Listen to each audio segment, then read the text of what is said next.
शुक्रिया रजत जी। आज प्रधानमंत्री नरेंद्र मोदी को सीएम और पीएम के तौर पर पूरे 20 साल कंप्लीट हो चुके हैं और इसी महीने मोदी G20 समिट के लिए इटली भी जाने वाले हैं। यानी कुछ दिनों के बाद दुनिया के 20 मुल्क मिलकर मोदी की लीडरशिप में बड़े फैसले करेंगे। तालिबान पर भी फैसला होगा, पाकिस्तान पर भी फैसला होगा। आपने पाकिस्तान की चिट्ठी पढ़ी? इमरान की विदेश नीति फ्लॉप हो गई है। लाख हाथ पैर मारने के बावजूद बाइडेन इमरान को फोन नहीं कर रहे हैं। चीन पहले ही किनारे हो चुका है, मगर इन सब के बीच भारत की फॉरेन पॉलिसी लगातार आगे बढ़ रही है। लेकिन यह कमाल कैसे हुआ? मोदी 13 साल तक गुजरात के मुख्यमंत्री रहे, 7 साल से देश के पीएम हैं। हिंदुस्तान में कोई ऐसा नेता नहीं हुआ जो 13 साल सीएम रहा हो और 7 साल तक पीएम रहा हो।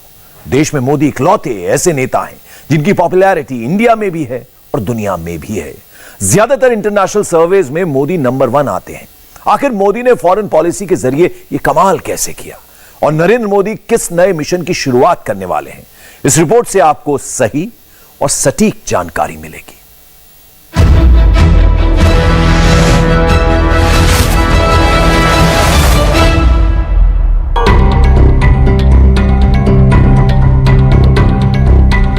दिल से दोस्ती, दिमाग से डिप्लोमेसी, यही है मोदी की फॉरेन पॉलिसी।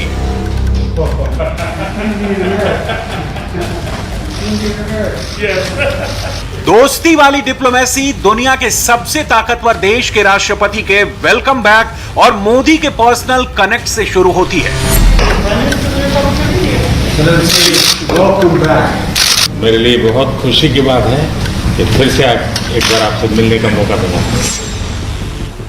और मोदी की दिमाग वाली डिप्लोमेसी का ट्रेलर दुनिया के सबसे बड़े मंच पर दिखाई देता है।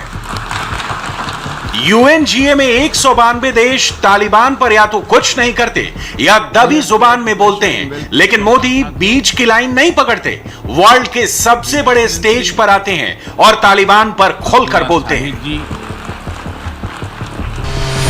आज विश्व के सामने रिग्रेसिव थिंकिंग और एक्सट्रीमिज्म का खतरा बढ़ता जा रहा है। यह सुनिश्चित किया जाना बहुत जरूरी है कि अफगानिस्तान की धरती का इस्तेमाल आतंकवाद फैलाने और आतंकी हमलों के लिए न हो। हमें इस बात के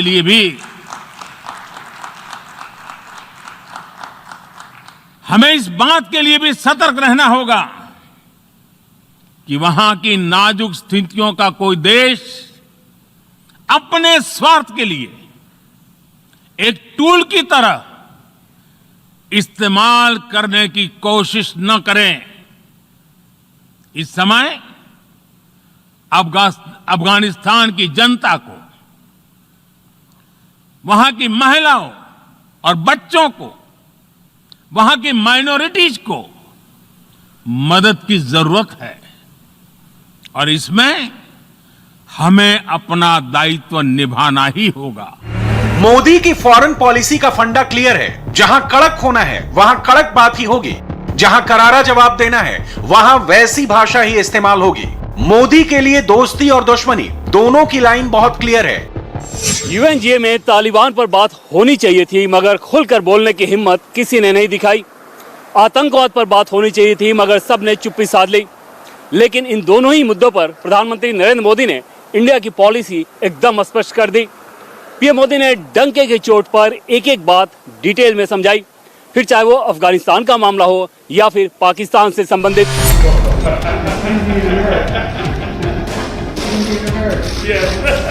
जब मोदी दिल वाली डिप्लोमेसी करते हैं तो ठहाके भी लगाते हैं, हंसी मजाक भी होता है, व्हाइट हाउस के इंडियन कनेक्शन की बात भी होती है। That chair is occupied by the Vice President of the United States.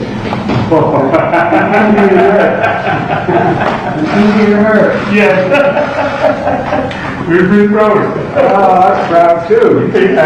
Please.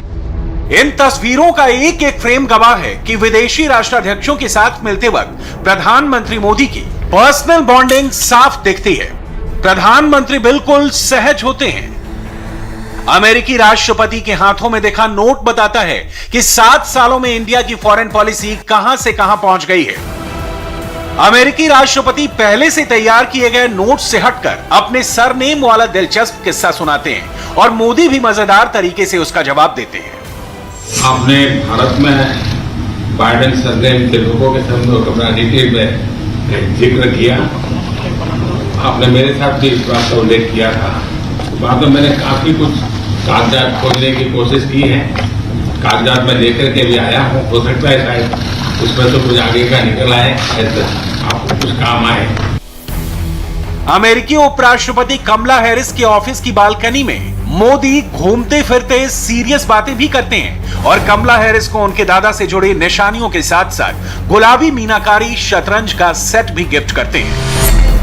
जब दुनिया ये तस्वीरें देखती है, मोदी और कमला हैरिस को आमने सामने बैठकर बातें करते देखती है, तो इस बात का विश्लेषण होता है कि मोदी कमला हैरिस से कह क्या रहे थे। मोदी के हाव भाव अमेरिकी उपराष्ट्रपति के हाव भाव को डिकोड किया जाता है। एक एक फ्रेम का एनालिसिस होता है और अंत में प्रधानमंत्री की तस्वीरें देखकर बॉडी लैंग्वेज के एक्सपर्ट इस निष्कर्ष पर पहुंचते हैं कि ये न्यू इंडिया के प्रधानमंत्री के तेवर हैं, जो आंख में आंख मिलाकर बात भी करते हैं और पर्सनल कनेक्ट से इंडिया के लिए इंटरनेशनल रिलेशन भी बनाते हैं। हम पूरे विश्व को एक परिवार मानने वाली सोच के लोग हैं और जगत बदल चुका है। हम 18th और 19th सेंचुरी में नहीं जी रहे हैं, हम 21st सेंचुरी में जी रहे हैं। आंख दिखाने के जमाने चले गए, आंख मिलाने का युग है। सबसे आंख मिला करके कारोबार चलने चाहिए, ना आंख झुका करके जीना चाहिए।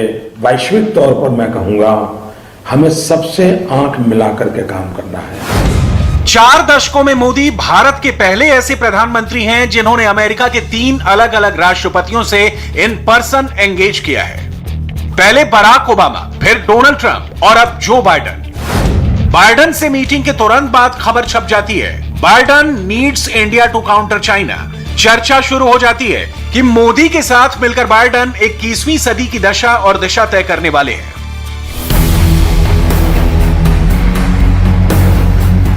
पहली बार क्वाड के सारे लीडर्स एक साथ टेबल पर बैठते हैं, मोदी की बातें सुनते हैं और चीन में ड्रैगन की घबराहट वाली हेडलाइन छप जाती है। मोदी यूएनजीए में इंडिया का एजेंडा भी सेट करते हैं, न्यू वर्ल्ड ऑर्डर को भी लीड करते हैं। मोदी की इंडिया फर्स्ट वाली फॉरेन पॉलिसी में कोई भी मंच छोटा नहीं है, कोई भी देश छूटा नहीं है। अमेरिका इकलौता दोस्त नहीं है। मोदी ने पुतिन को भी इंडिया के पाले में रखा, मैक्रो को भी साथ लिया। एक उदाहरण यह रहा, मोदी फ्रांस के राष्ट्रपति को फोन मिलाते हैं और जवाब में मैक्रो प्रिय साथी, प्रिय मित्र वाला मैसेज भेजते हैं। क्वाड की मीटिंग से पहले मोदी ऑस्ट्रेलियाई पीएम से मिले और चांदी का गुलाबी मीनाकारी जहाज भेंट कर दिया। जापान के पीएम को बुलाया और बुद्ध की मूर्ति गिफ्ट कर दी। जर्मनी, ब्राजील, यूएई, आप दुनिया का कोई भी कोना ले लीजिए, किसी भी देश के राष्ट्राध्यक्ष को देख लीजिए, मोदी सबसे 1 to 1 करते हैं, सबको साथ लेकर चलते हैं। विदेश नीति देश हित की नीति होती है।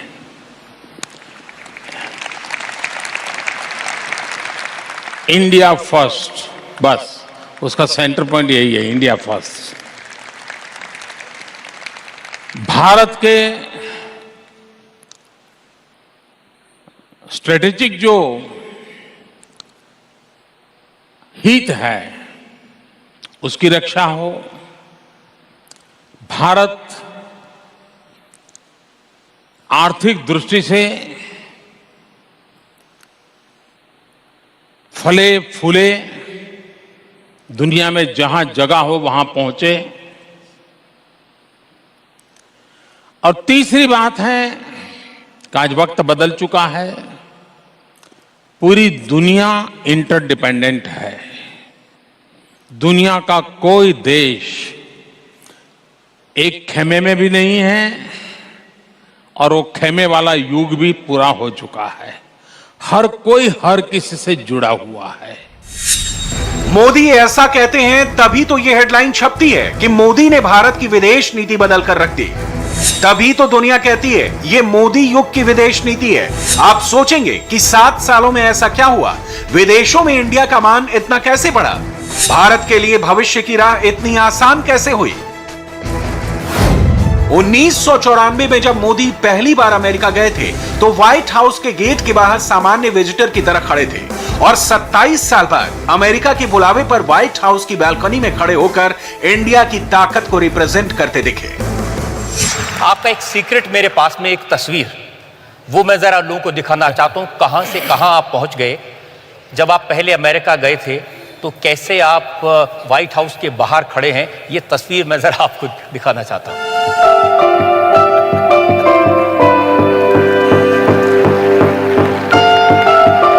जिस व्हाइट हाउस के बाहर आप खड़े हैं, कभी आपने सोचा था कि उस व्हाइट हाउस में आपके लिए डिनर किया जाएगा, उस व्हाइट हाउस में आपको परिवार का मेंबर मान लिया जाएगा? ऐसा तो कभी सोचा नहीं था। दुनिया के लीडर आते थे, छोटे से देश का भी लीडर हो, बड़े से देश का लीडर हो। एक तो हाइट बॉडी में वो बड़े होते हैं, हम लोग ज़्यादा शरीर में भी थोड़े कम होते हैं, और मैं देखता है कि हमारे नेताओं को ऐसे करके वो ले जाते हैं।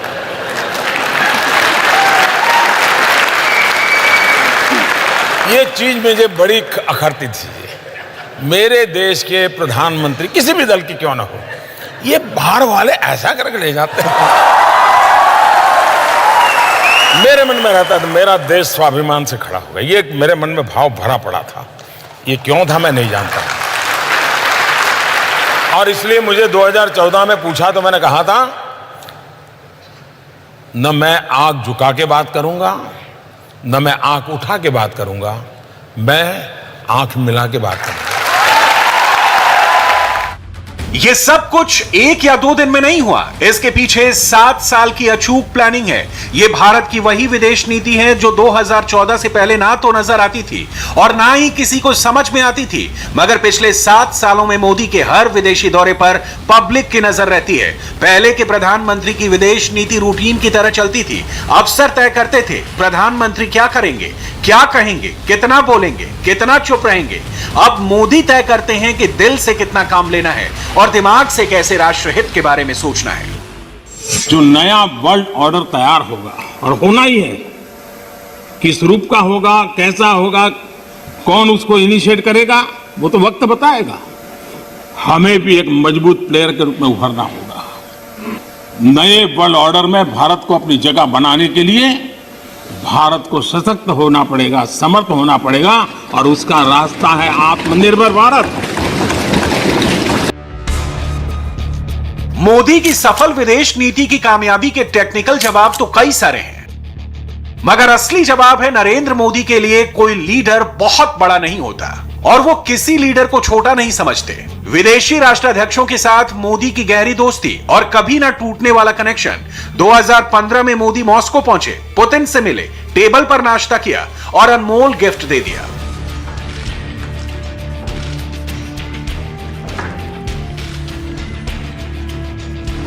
ये इसके साथ ये फोटो भी ले लेना, ये दे देना इनको।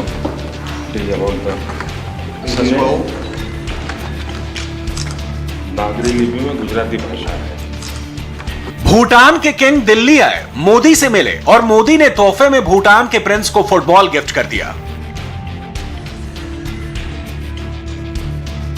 2017 में ही पुर्तगाल के पीएम दिल्ली आए, मगर इस बार वो मोदी के लिए तोहफा लेकर आए। आप यकीन करेंगे कि 2014 में प्रधानमंत्री की कुर्सी पर बैठते ही मोदी ने शुरुआती 7 महीनों में 9 विदेशी दौरे कर डाले। 2.5 साल में 36 विदेशी दौरे। इस दौरान कई देश ऐसे भी थे जो भारत के किसी प्रधानमंत्री का पहला दौरा था, जिनमें इजराइल और मंगोलिया जैसे देशों का नाम शामिल था। इस पीरियड में कई देश तो ऐसे भी थे जहां भारत का प्रधानमंत्री सालों बाद पहुंचा। मसलन 17 साल में पहली बार नेपाल का दौरा, 28 साल में पहली बार श्रीलंका विजिट और 34 साल में पहली बार यूएई का दौरा करने वाले मोदी पहले प्रधानमंत्री थे। 26/5/2014 से 26/9/2021 तक मोदी 61 फॉरेन विजिट कर चुके हैं। 7 बार अमेरिका, 5 बार रूस, 4 बार फ्रांस और 2 बार ब्रिटेन जैसे देशों का दौरा कर चुके हैं। डिप्लोमेसी में दिल और दिमाग दोनों के संदेश की जरूरत पड़ती है। अमेरिका दौरे के दरमियान पीएम मोदी ने इन दोनों का ही इस्तेमाल किया। जब अमेरिकी उपराष्ट्रपति कमला हैरिस या फिर अमेरिकी राष्ट्रपति जो बाइडेन के साथ बैठे तो भावनात्मक संबंध भी बनाए, लेकिन जब यूएनजीए में संबोधन करने के लिए आए तो शुद्ध रूप से कूटनीति की बात की, संदेश चौतरफा दिया। दुनिया के एक कोने से लेकर दूसरे कोने तक मोदी जहां भी गए इंडिया के लिए रिटर्न गिफ्ट लेकर आए। अमेरिका हो, सऊदी अरब हो, उज्बेकिस्तान हो या पाकिस्तान हो, हर जगह मोदी ने दिल से डिप्लोमेसी की और इंडिया की विदेश नीति तय की।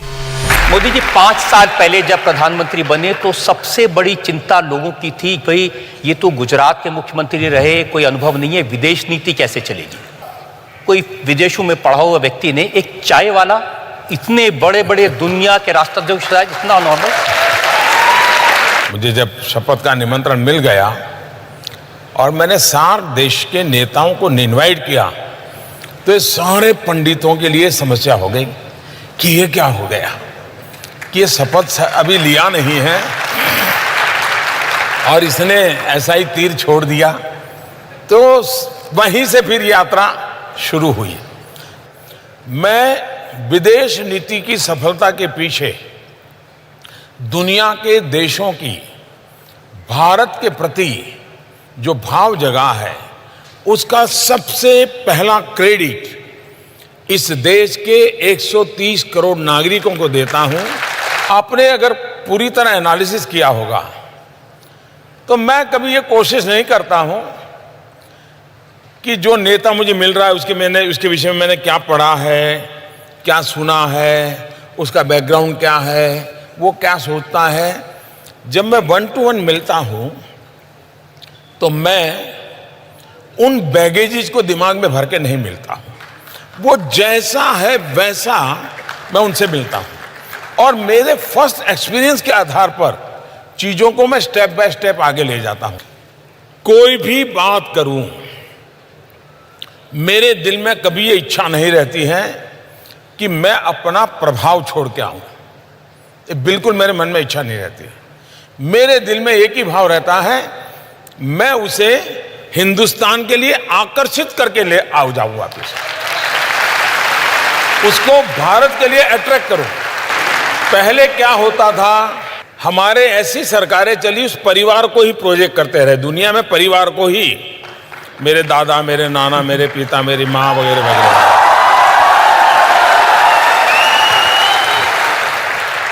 मैं सिर्फ और सिर्फ हिंदुस्तान, 5000 साल पुराना मेरा देश, मेरा योग, मेरा आयुर्वेद, मेरी संस्कृति, मेरा आर्किटेक्चर, मैं बस उसी की बातें करता हूं। मोदी दिल से दोस्ती वाली डिप्लोमेसी करते हैं, तब जाकर इंडिया के लिए कूटनीतिक नतीजे निकलते हैं। बहुत सारे लोग जो आपकी तस्वीरें देखते हैं, हम प्रेसिडेंट पुतिन के साथ तस्वीर देखी, शी जिनपिंग के साथ, ट्रंप के साथ, हर स्टेट के साथ, लोग मुझसे पूछते हैं कभी मोदी जी मिले, उनसे पूछना इतनी बातें क्या करते हैं हंस हंस के। घंटों आपकी बातें चलती हैं। एक घटना मैं सुनाता हूं। मॉस्को जाना था तो सीधा ही पार्लियामेंट से निकल गया और मॉस्को जब पहुंचे तब -11 टेम्परेचर था। तो हमारे एम्बेसडर आए, उन्होंने कहा साहब कार्यक्रम में बदल हुआ है। मैं कहा क्या हुआ भाई? बोले पुतिन साहब इंतजार कर रहे हैं उनके यहाँ डिनर के लिए। हम दोनों बैठे, बातें शुरू हुई साहब, और आप हैरान हो जाएंगे, जो 50 मिनट का कार्यक्रम तय हुआ था, मैं करीब सुबह 3:45 बजे होटल वापस आया। अर्जेंटीना के प्रेसिडेंट, उनकी जो वाइफ है वो आपके लिए चाय बना के आई जी। सिंगापुर के जो प्रेसिडेंट हैं वो, उनकी वाइफ आपको एक रेस्टोरेंट में खाना खिलाने के लिए ले गए। तो उनका मुझे मैसेज आया कि हम जर्मनी में मिलने वाले थे। उनका कहना था कि मैं मेरे परिवार के साथ आना चाहता हूं, अगर आप समय निकालेंगे तो। मैंने कहा ठीक है। तो उनका फैमिली और हम कुछ समय साथ बिताए जर्मनी में, तब से दोस्ती हो गई। अभी मैं अर्जेंटीना गया था तो अपने घर ले गए, मैं गया था। अब वो रेगुलरली एक चाय पीते हैं वहाँ की, वो चाय का बर्तन भी अलग होता है। तो उन्होंने मुझे वहाँ पिलाई, तो मैंने वैसे स्वाभाविक कर्टसी के रूप में भी कहते हैं बहुत अच्छी है। अभी वो जब भारत आए तो उनके श्रीमती जी स्पेशली वो चाय बनाने का पॉट और चाय वगैरह सब लेके आई और राष्ट्रपति जी ने खुद से बना करके मुझे पिलाया।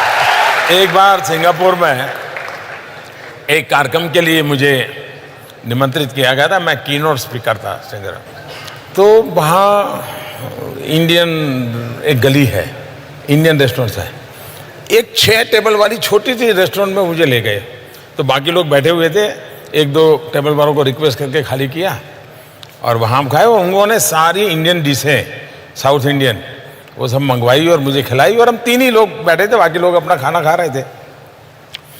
आज भी सिंगापुर के लाइफ में 2 प्रधानमंत्री का एक छोटे रेस्टोरेंट में बैठ करके खाना खाना, अब वहाँ मुझे सिक्योरिटी की समस्या थोड़ी कम होती है तो ये सुविधा भी मिल जाती है, लेकिन इन चीज़ों का प्रभाव बहुत होता है। मोदी की 7 साल की विदेश नीति को 6 पॉइंट्स में समझिए। पहली ये कि भारत अब एक कॉन्फिडेंट नेशन है। नंबर 2, भारत के पास एक ऐसा प्रधानमंत्री है जो भारत की ताकत, सभ्यता और संस्कृति को हर फोरम पर प्रोजेक्ट करते हैं। नंबर 3, इंडिया 1990 की तरह इकोनॉमिक क्राइसिस में नहीं है, बल्कि अब ग्लोबल इकोनॉमी का इंजन है।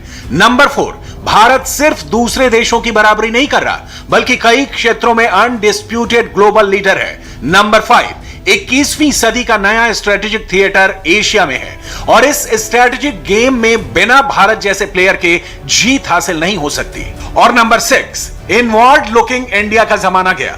आज का भारत आउटवर्ड लुकिंग की नीति पर चलता है। दुनिया में जब 21वीं सदी की चर्चा होती है तो स्वाभाविक रूप से दुनिया का ध्यान भारत की तरफ केंद्रित होता है कि भारत सिर्फ एक बाजार ही नहीं है, भारत पूरे विश्व के लिए एक अपार अवसर भी है।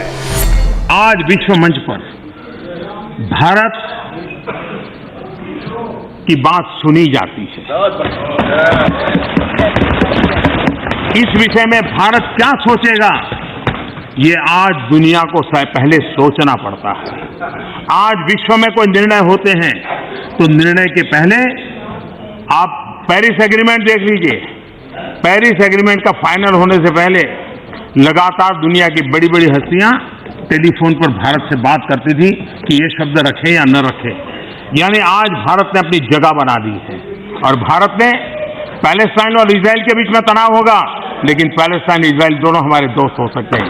सऊदी अरेबिया और ईरान के तनाव होगा, लेकिन सऊदी अरेबिया और ईरान दोनों हमारे दोस्त हो सकते हैं।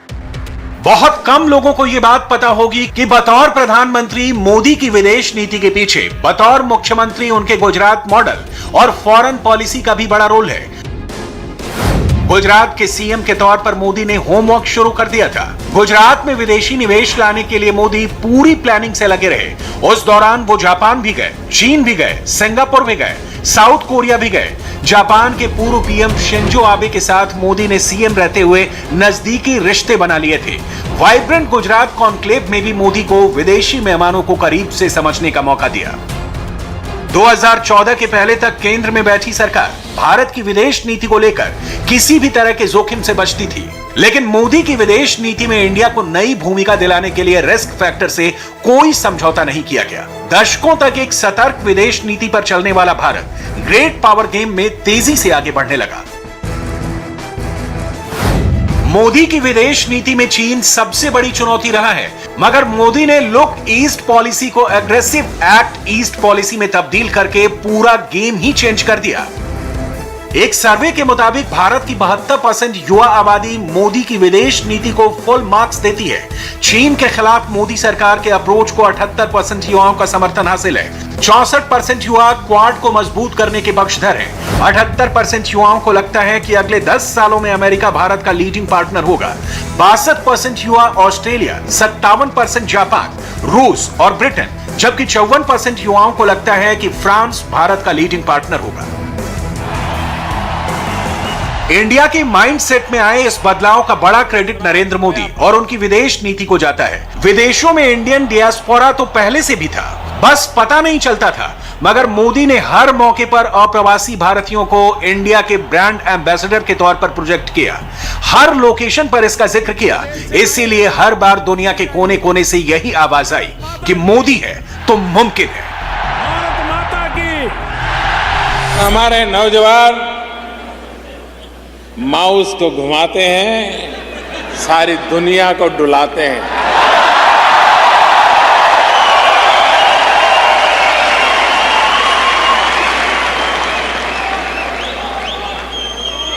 आप सबने अपने व्यवहार के द्वारा, अपने संस्कारों के द्वारा, अपनी क्षमता के द्वारा अमेरिका के अंदर बहुत इज्जत कमाई है। भारत में अभी अभी चुनाव हुए, जिस दिन नतीजे आए होंगे आप सोए नहीं होंगे।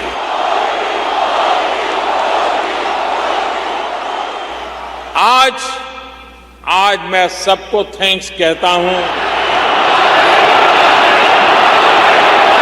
Hold on.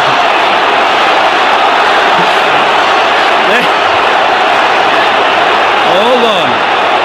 They said a Chaiwalla would never govern the world's largest democracy, but he proved them wrong.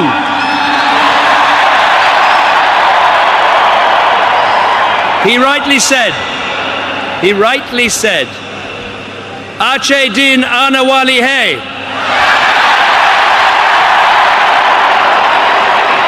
But with his energy, with his vision, with his ambition, I would go one further and say this: Ache din zarur ayega. Ladies and gentlemen, please join me in welcoming Prime Minister Narendra Modi. आपके passport के रंग से तय नहीं होगा कि आप कौन हैं हमारे लिए, तो आप सब हमारे हैं।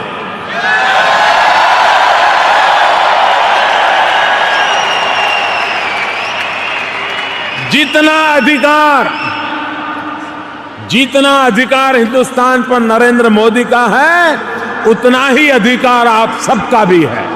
मैं विश्व भर में फैले हुए मेरे भारतीय भाइयों बहनों को आग्रह से कहता हूं कि आइए, देश आगे बढ़ रहा है, हम भी साथ साथ चल पड़े, हम भी आगे बढ़े।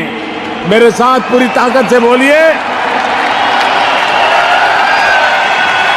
मेरे साथ पूरी ताकत से बोलिए, भारत माता की। आवाज हिंदुस्तान की हर गली में पहुंचनी चाहिए। आप जिस प्रदेश से आए हैं वहां भी पहुंचनी चाहिए। भारत माता की, भारत माता की, भारत माता की, भारत माता की। भारत की विदेश नीति तो हमेशा प्रभावी रही है, लेकिन प्रधानमंत्री नरेंद्र मोदी ने अपना पर्सनल टच देकर उसे एक अलग प्लेटफॉर्म दे दिया है। मोदी के दो बड़े हथियार रहते हैं विदेश नीति के मामले में। पहला, नेताओं के साथ व्यक्तिगत संपर्क बढ़ाना, खुलकर बातें करना, चाहे अमेरिका के राष्ट्रपति हों या ऑस्ट्रेलिया के प्रधानमंत्री, ऐसे अनेक उदाहरण देखने को मिल जाएंगे। दूसरी चीज़, इंडियन डायस्पोरा का बखूबी इस्तेमाल करना और उसके मार्फत संदेश देना। इसके चलते कई बार विशेषज्ञ भारत की मौजूदा विदेश नीति को मोदी नीति भी कहते हैं।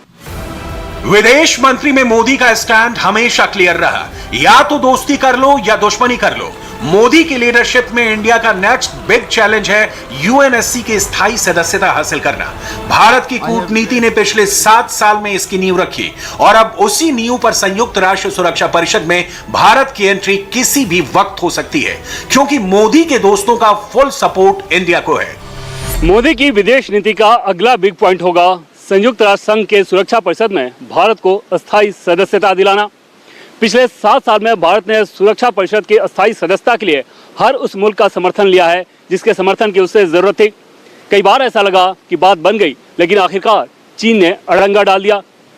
लेकिन इस बार जिस तरह से अमेरिकी राष्ट्रपति ने खुलकर सुरक्षा परिषद में भारत की अस्थायी सदस्यता की वकालत की है और दूसरे देश भारत की विदेश नीति का समर्थन कर रहे हैं, ऐसा लग रहा है कि शायद साल 2024 से पहले बात बन जाएगी। एक लाइन में कहें तो भारत के बारे में दुनिया की सोच मोदी ने बदली है। अब भारत वो लो कॉन्फिडेंस वाला राष्ट्र नहीं रहा, ये नया भारत है जो ना डरता है ना डराता है, डंके की चोट पर अपनी बात कहता है। खबरों में आगे बढ़ेंगे। कश्मीर में टारगेट किलिंग पर इस वक्त की सबसे बड़ी खबर। अब से कुछ देर पहले इंडिया टीवी पर जम्मू कश्मीर के उपराज्यपाल ने कहा है कि अगले 48 घंटों के अंदर कश्मीरी पंडितों के कातिलों का हिसाब कर दिया जाएगा।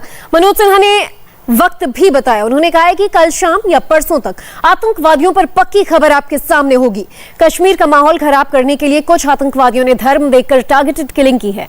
स्कूल में घुसकर सिख प्रिंसिपल और हिंदू टीचर को मार डाला। पाकिस्तान के इशारे पर यह कायराना हरकत की गई।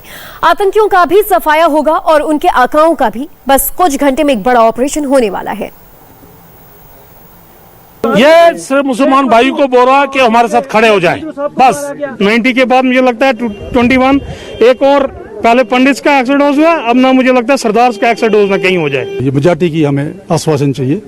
बाकी जब तक वो साथ होंगे तो ठीक है, वो साथ नहीं होंगे तो हम कैसे सरपाई करेंगे। इतनी किलिंग हो रही है पिछले कुछ दिनों से और government is just an mute Spectator. हमें तो समझ ही नहीं आ रहा कि हो क्या रहा है। ये हमने पहले कहा कि इनको अलग निकाला गया तो दो जो थे, एक पंडित लड़का था, एक सरदार हमारी बहन थी, जिसको उन्होंने मतलब दो को अलग कत्ल किया गया।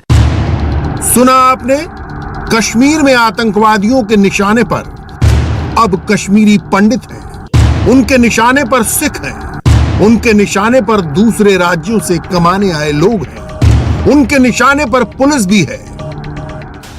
श्रीनगर के ईदगाह इलाके में जो हुआ उसने इस बात को साबित कर दिया। यहां के government boys higher secondary school में हुए आतंकी हमले के बाद की ये तस्वीरें हैं। यहां आतंकवादी आए, स्कूल के स्टाफ को बाहर निकाला, सबको लाइन में खड़ा किया और उसके बाद आई कार्ड चेक करके 2 स्टाफ को गोली मारी। जिनकी टारगेट किलिंग हुई उनमें एक कश्मीरी पंडित टीचर दीपक चंद थे और दूसरी प्रिंसिपल सतिंदर कौर जो सिख थी।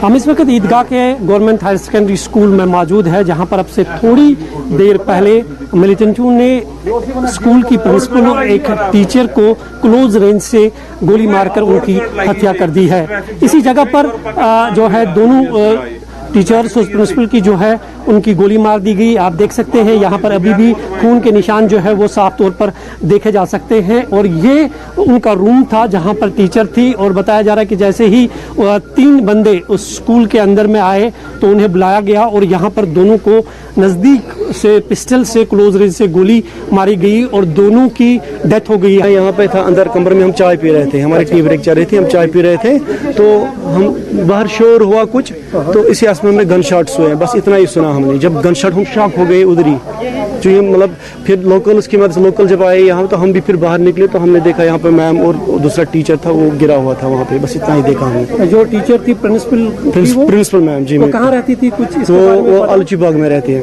आलूची बाग, हाँ। मतलब स्कूल में सारे टीचर्स तब मौजूद थे जब ये इंसिडेंट हुआ? जी बिल्कुल, मतलब कुछ कोविड ड्यूटी पे है, बाकी तो सारे मौजूद थे। बच्चा कोई नहीं था? बच्चे आज एग्जाम चल रहा था इनका तो आज भी यहाँ बच्चा कोई नहीं आया था। बच्चा कोई नहीं था। तो कुछ पता चला कि कितने लोग थे जिन्होंने और कितने फायर शॉट? नहीं, मैंने कुछ नहीं सुना, लेकिन एक टीचर हमारा कह रहा था कि तकरीबन 3 बंदे थे वो। प्रिंसिपल सतिंदर कौर पिछले 3 साल से इस स्कूल में पढ़ा रही थी। अभी तक न कोई ऐसा खतरा महसूस किया, न कभी इसके बारे में सोचा। बाकी स्टाफ भी उन्हें पसंद करता था। पूरे स्कूल को वो बहुत अच्छी तरह चला रही थी। प्रिंसिपल सतिंदर कौर का शव जब उनके घर पहुंचा तो बेटी को देखकर परिवार की चीखें निकलने लगी।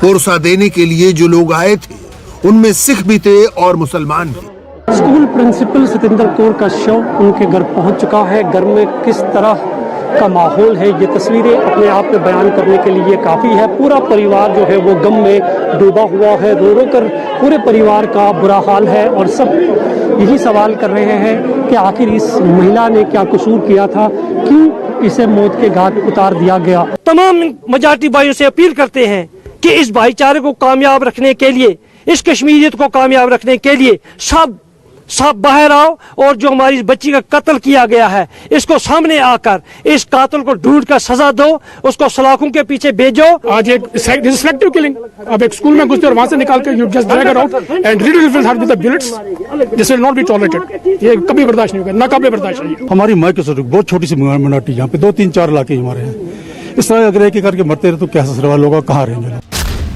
पिछले 5 दिनों में कश्मीर में 7 मर्डर हुए हैं, सभी के सभी टारगेट किलिंग का हिस्सा है। इनमें 6 हत्याएं सिर्फ श्रीनगर में हुई हैं। यह बात साफ है कि बहुत पहले से सुरक्षा बलों को ऐसी इंटेलिजेंस मिल रही थी जिसमें कश्मीर में अल्पसंख्यकों को निशाना बनाने का खतरा जताया गया था। लोग बार बार पूछ रहे हैं कि ये जो नई तरह का आतंकवाद आया है, इससे निपटने के लिए आपकी रणनीति क्या है? रजत जी, रणनीति का खुलासा टेलीविजन चैनल पर नहीं हो सकता, लेकिन मैंने जैसा पहले कहा कि रणनीति बनी है। ठीक है, एक नई चुनौती आई है और इसका सफलतापूर्वक सामना हम कर पाएंगे।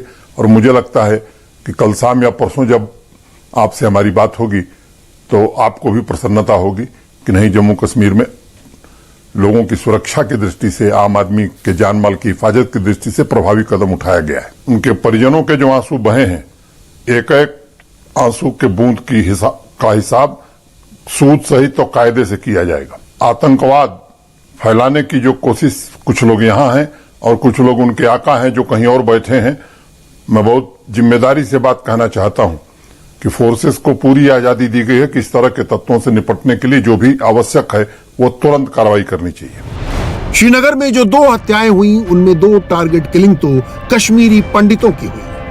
मेरा भाई बोल रहा था Kashmir is not heaven, it's hell. ये हेल हो गया है। मुझे क्या दीपक क्या आपको सुनाता था कश्मीर की क्या स्टोरी? वो हम कभी बोलते थे यार तुझे डर नहीं लगता, ये वो बोलते नहीं नॉर्मल है भैया, बड़ा मजा आता है, वहाँ के बहुत फ्रेंडली लोग हैं, मतलब बहुत अच्छा हेल्पफुल है, ये है वो है। हमें शौक हो गया। बिल्कुल साजिश है, जहाँ पर कश्मीर के एक अपनी जो जहाँ का एक रवायत है उसको धक्का लगाने के लिए, उसको ठेस पहुँचाने के लिए ये एक साजिश है। कश्मीरी लोकल जो मुसलमान है उसको बदनाम करने के लिए। श्रीनगर के मेयर जुनैद मट्टू इस हत्याकांड के बाद प्रिंसिपल सतिंदर कौर के घर गए। उन्होंने कहा कि श्रीनगर के लोगों को सड़कों पर आकर इस हमले के खिलाफ प्रदर्शन करना चाहिए। इनको हम मिलिटेंट कहते हैं। जो एक निहत्ती लड़की पे जो स्कूल तालीम फराहम करने जा रही है हमारे बच्चों को, उस बच्ची को कोई मारे उसका मिलिटेंट कहेंगे? तो फिर टेररिस्ट किसको कहेंगे? मिलिटेंट जो है ना, अगर वो मर्द का बच्चा होगा वो आर्मी या पुलिस से जाके लड़ेगा। मक्खनलाल बिंद्रू ने क्या बिगाड़ा किसी का? वीरेंद्र पासवान गोलगप्पे वाला था, क्या बिगाड़ा? दीपक चंद ने क्या, इस बेटी ने क्या बिगाड़ा? लोगों से गुजारिश रहेगी, हमारे माशरे से, हमारे समाज से, कि इखलाकी फर्ज हमारा बनता है कि हम बाहर आए, हम बाहर आए, हम इनके सामने ढाल की तरह खड़े हों, हम बाहर आए और हम बोले कि हमारी बेटी का कत्ल। आपको लगता है ये सवाल पूछने की जरूरत है कि फेलियर है?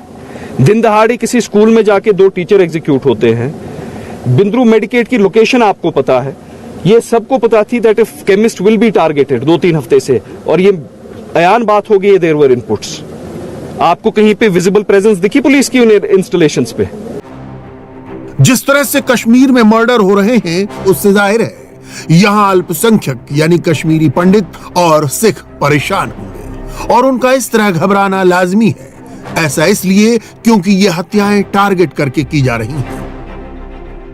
श्रीनगर के स्कूल में हुए आतंकी हमले पर गृह मंत्रालय में फौरन हाई लेवल मीटिंग बुलाई गई। ये मीटिंग 2.25 घंटे तक चली। मीटिंग में गृह मंत्री अमित शाह के अलावा राष्ट्रीय सुरक्षा सलाहकार अजित डोवाल, आईबी चीफ, गृह सचिव, सीआरपीएफ और बीएसएफ के आला अफसरान शामिल हुए। इंडिया टीवी के पास एक्सक्लूसिव जानकारी है कि आखिर जम्मू कश्मीर में जिस प्रकार की हिंसा की वारदातें आतंकवादी करा रहे हैं उसके पीछे उनकी सोच क्या है। आला सूत्रों का कहना है कि कश्मीर में आजमगढ़ मॉडल को अपनाया जा रहा है। इस मॉडल का मतलब ये हुआ कि सुरक्षा बलों ने जिस प्रकार से हाल के दिनों में आतंकवादियों को एकदम बैकफुट पर धकेल दिया है, उसके बाद आतंकवादी गुमनाम चेहरों को उठा रहे हैं। वैसे चेहरे जो कि नशे के आदी हों, उन्हें पैसे दे रहे हैं, उन्हें पिस्टल दे रहे हैं और उनसे सिविलियन को हत्या करा रहे हैं ताकि सनसनी फैलाई जा सके। आला सूत्रों का ये भी कहना है कि अगले कुछ दिनों में जबरदस्त जवाबी कार्रवाई की जाएगी। ये जो किलिंग्स जितनी भी हुई हैं वो उसकी अब तो हम मजम्मत करते करते जो हम थक गए हैं। रोज कोई ना कोई किलिंग, और खासकर बिंद्रू साहब जिन्होंने अपनी सारी जिंदगी यहाँ कश्मीर को दी, यहाँ के लोगों की खिदमत की, और ये बहुत बड़ा सानिया है। और आज भी 2 हमारे टीचर मारे गए हैं। तो मैं समझती हूँ ये जो डबल इंजन सरकार है उसकी सबसे बड़ी नाकामी है। इंडिया टीवी हर वक्त हर जगह डाउनलोड करने के लिए सर्च करें India TV news Google play store या ऐप स्टोर पर।